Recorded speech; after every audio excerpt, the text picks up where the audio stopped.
Breaking news today, the UK government has confirmed it will not send HMS Prince of Wales to the Middle East, despite putting the carrier on short notice amid Iran's retaliation with drones and missiles. Yeah, what they're not telling you there is the primary reason they're not sending it, well, it's twofold really.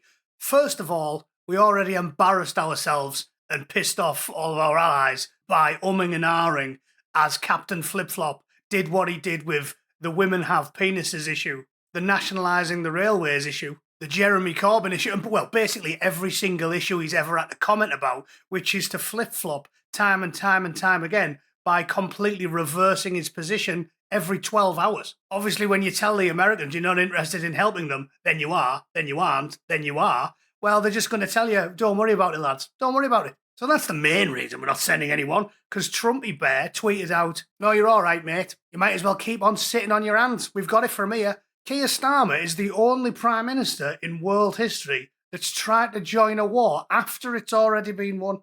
Think of that. At least the Italians changed sides halfway through.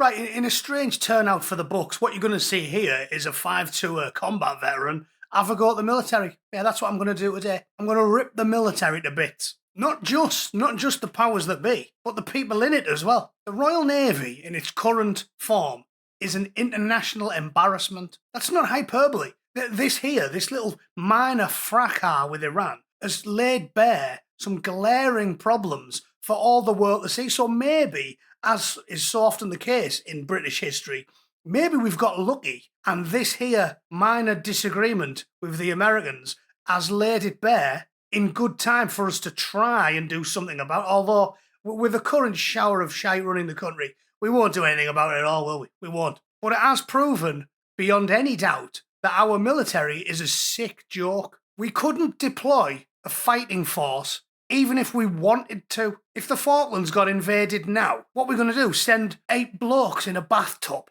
We haven't got a functioning military, and this just proves it. 9 out of 10 of the ships aren't fit for sailing. We've got nearly 100,000 civil servants, and the military budget is 60 billion quid a year, and we get nothing for it. Do you know why we get nothing for that money? Well, because we killed the meritocracy, didn't we? Now we just hire a bunch of people who don't do any work and pay them exorbitantly large salaries for sitting on the fat arse all day. And if anybody wants to argue the point, please have a look at Exhibit A. I googled this because it's something I've heard repeated many times on social media, and I wanted to confirm it.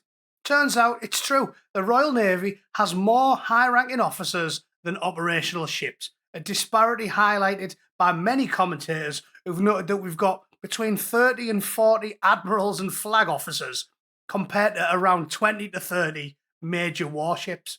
Most admirals hold administrative, NATO or international staff roles rather than commanding ships. Yeah, the oft-used wagon master Runciman, I'd rather have him in charge at this point. He was like the comedy character from an episode of Sharp. He'd be a boon to the Royal Navy at this point, wouldn't he? Although now I've mentioned him, I have to press the button. Shabana, fetch me a beverage. Some more wine, you brown skin slut. Do it, that's all you're good for. Now prepare for the highlight of the video, ladies and gentlemen, this absolute throbber in the Royal Air Force.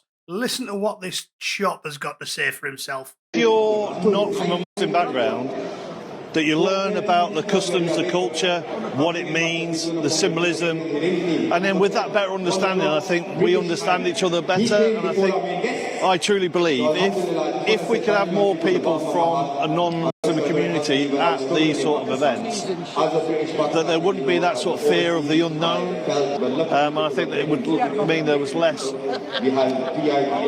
sort of anger, I think. I've been very fortunate. I've been in careers and community engagement for the RAF for about 9 years now, and I've been invited to a lot of Muslim communities, and I've always been treated with the utmost respect. I've had a fantastic time, really lovely, and I just wish more people could get that opportunity. But as my boss has said, honoured to be here this evening representing the Royal Air Force, and with a fantastic community that is a part of Smiley. To all the Muslims are in the Royal Air Force, keep doing what you're doing. It brings a massive part of diversity and inclusion into our Air Force. So I think the more people that we have from the different communities in, the better we are as an organisation to better represent the people of the United Kingdom as it is today.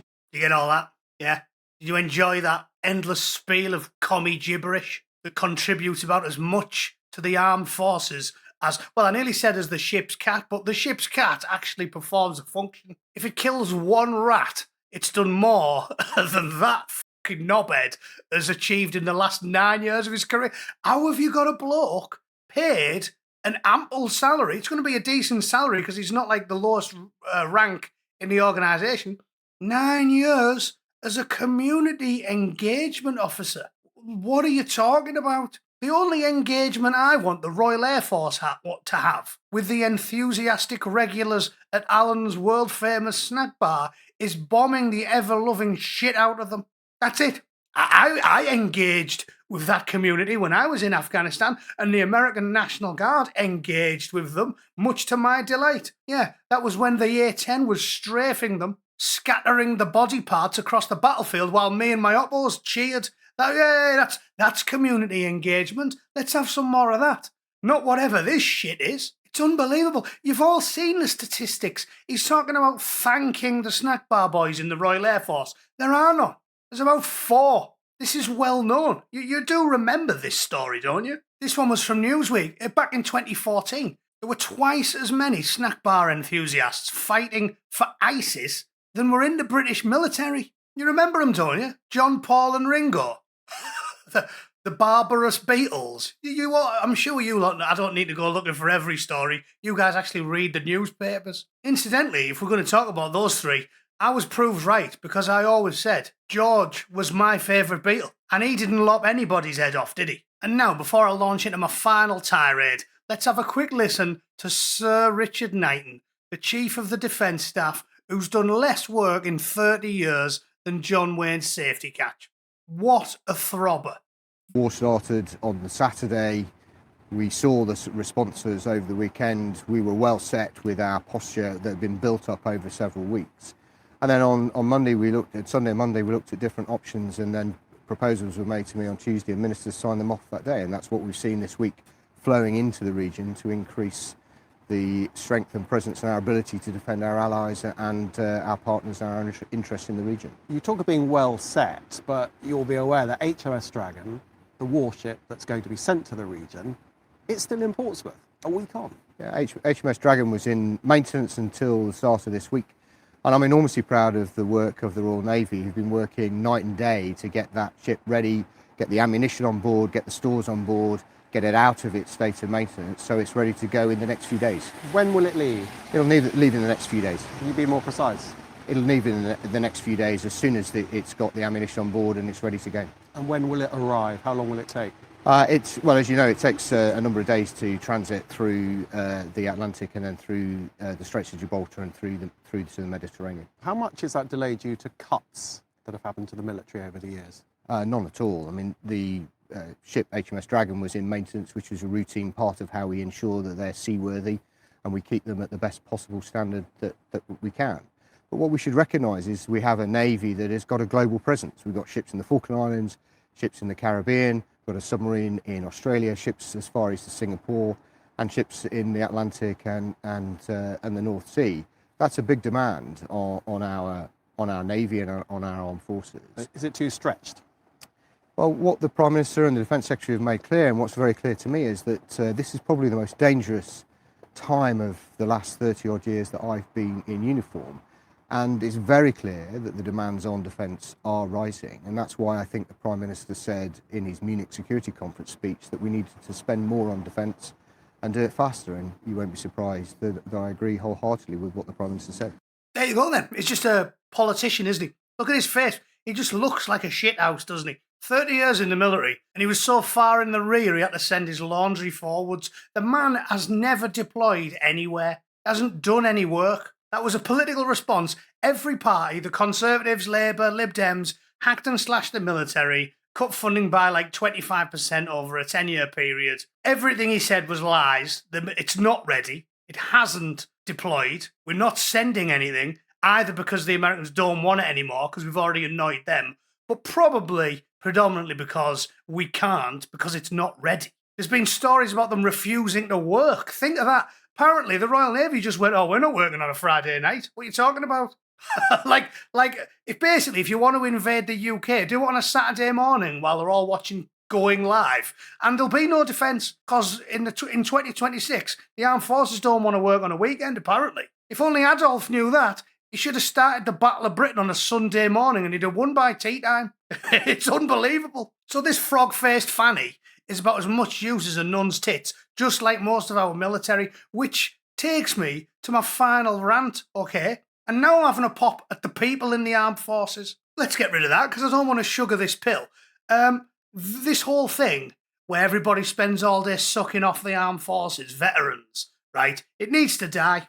If you want to know what I'm talking about specifically, it's this bollocks by a mentally ill head case who I wasn't aware of until Dino O'Bain sent me it. The country doesn't need Bo Dade, Carl Benjamin, Connor Tomlinson, and Charlie Dempsey. That's not what this country needs. I'm sorry, it's just not. What it needs is a party that's full of ex-paratroopers, ex-SES men, ex-Marines, ex-infantrymen, ex-businessmen, Christians, Jews, Hindus, Sikhs, advances. It's a party for literally everybody.